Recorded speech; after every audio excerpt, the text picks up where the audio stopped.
आज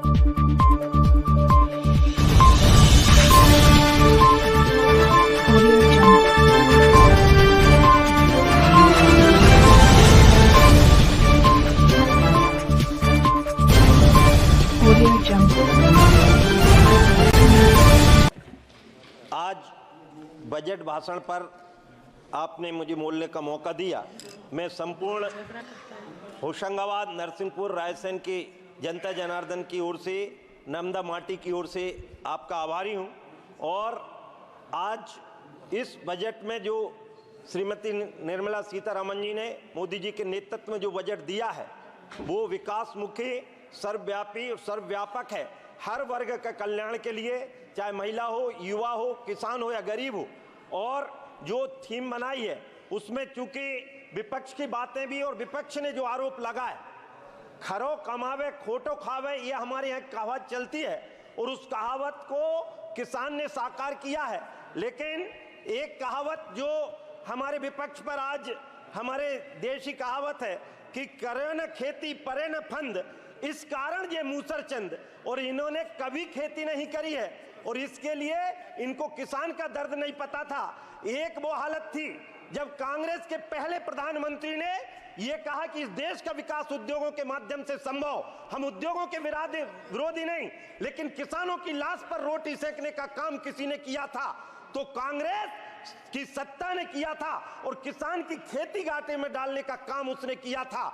हमारी सरकार जो मूल 4 थीम पर काम कर रही है कि किसान की लागत को कम करना, उसके उत्पादन को बढ़ाना, उसकी मूल्य की गारंटी होना, और जब कोई उस पर प्राकृतिक आपदा आ जाए तो उस प्राकृतिक आपदा में उस संकट की रक्षा का काम सरकार करे। और इन चारों आयामों में माननीय मोदी जी ने सफलतम काम किया है, जिसके कारण अब मैं दावा कर रहा हूं कि कांग्रेस के जमाने में मेरा किसान खेत छोड़ चुका था, खेती से दूर भाग रहा था। कोई भी किसान अपनी बेटी का विवाह किसान के घर में नहीं करना चाह रहा था, कोई भी अपने बेटे को किसान नहीं बनाना चाह रहा था।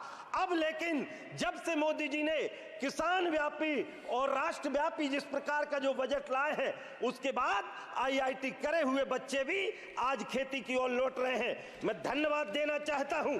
आज जिस प्रकार का ये बजट आया है, ये इस बजट को मन आनंद से भरा हुआ है। ये अमृत काल का बजट है और दूरदर्शिता, विजन और भारत के संकल्प का बजट है। ये बजट 2047 का मॉडल तैयार कर रहा है, जो सशक्त, समृद्ध, शक्तिशाली और आत्मनिर्भर भारत बनाने का बजट है। आज इस बजट के माध्यम से जहां हमारी कृषि की उत्पादकता पहली प्राथमिकता है, और पहली बार आज तक का सबसे बड़ा बजट 1,52,000 करोड़ केवल किसानों के लिए देने का काम किया है। दलहन और तिलहन के लिए मिशन मोड तैयार किया है, और अगले 2 वर्षों में जिस आयाम को लेकर मैंने भी, क्योंकि किसान मोर्चा का अध्यक्ष होने के नाते मध्य प्रदेश में किसानों की सरकार लगातार बन रही है। डॉक्टर मोहन यादव के नेतृत्व में 5वीं बार, और हमारे केंद्रीय कृषि मंत्री लगातार जिन्होंने इस काम को किया है, और इसलिए प्राकृतिक खेती के लिए जो बढ़ावा 1 करोड़ किसानों को 2 वर्षों में जोड़ने का काम किया है, इसके लिए मैं धन्यवाद देना चाहता हूं।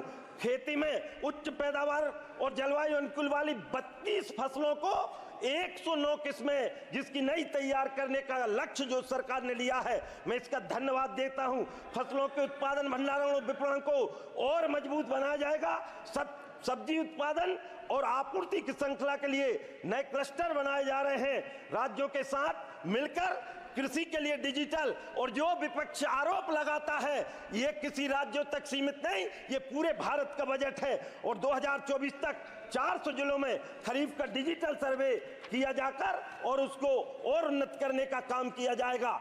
आज प्रधानमंत्री जी के नेतृत्व में जो सामाजिक न्याय को चरितार्थ करने वाला सर्वव्यापक, सर्वस्पर्शी और सर्वसमावेशी बजट है। इस 2047 के रोड मैप में अर्थव्यवस्था सही दिशा में चल पड़ी है। हमारा सुनहरा भविष्य हमको दिख रहा है। भारत फिर से विश्व गुरु, इसी दीवाने खास में जो लिखा है कि घर फिर दोस्त बर रुए जमीयस्तो अमीयस्तो अमीयस्तो अमीयस्तो, यदि संसार में कहीं पर स्वर्ग है तो वो केवल मेरे भारत में है, केवल मेरे भारत में है। लेकिन मेरी विपक्षी मित्रों को क्योंकि उंगलियां छोटी पड़ गई, नाखून इतने बढ़ गए और कुछ जुगनुओं के काफिले मोदी जी के पीछे पड़ गए।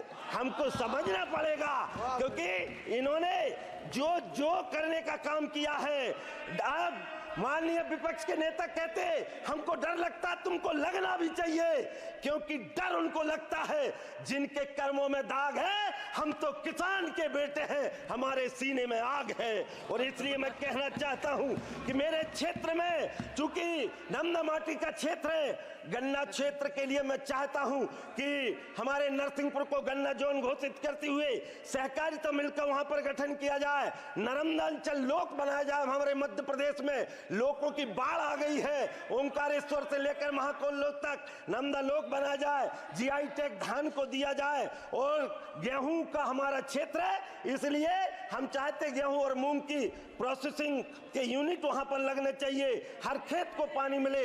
इसके लिए छोटे छोटे स्टॉप डैम हमारे बढ़ने चाहिए और पर्यटन विकास की दृष्टि से आगे काम बढ़ना चाहिए। और इसके लिए पचमढ़ी को ज्यादा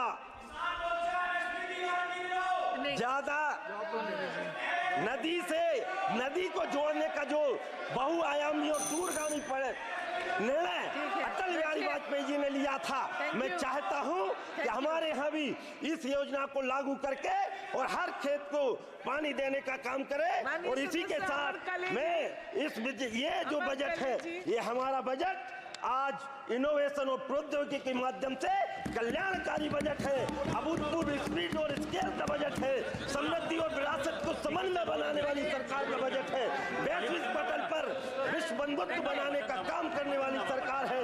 इसलिए सबका साथ, सबका विकास, सबका विश्वास, सबका प्रयास और सबका ध्यान और सबका उत्थान, यही है हमारे राष्ट्र का अनुत्थान और मोदी जी का अनुत्थान। मैं चाहता हूं इसी के साथ भारत माता की जय। अध्यक्ष महोदय ने धन्यवाद दिया, धन्यवाद देते हुए मैं जय जवान जय किसान और वंदे मातरम जय बलराम नमदा मैया की जय।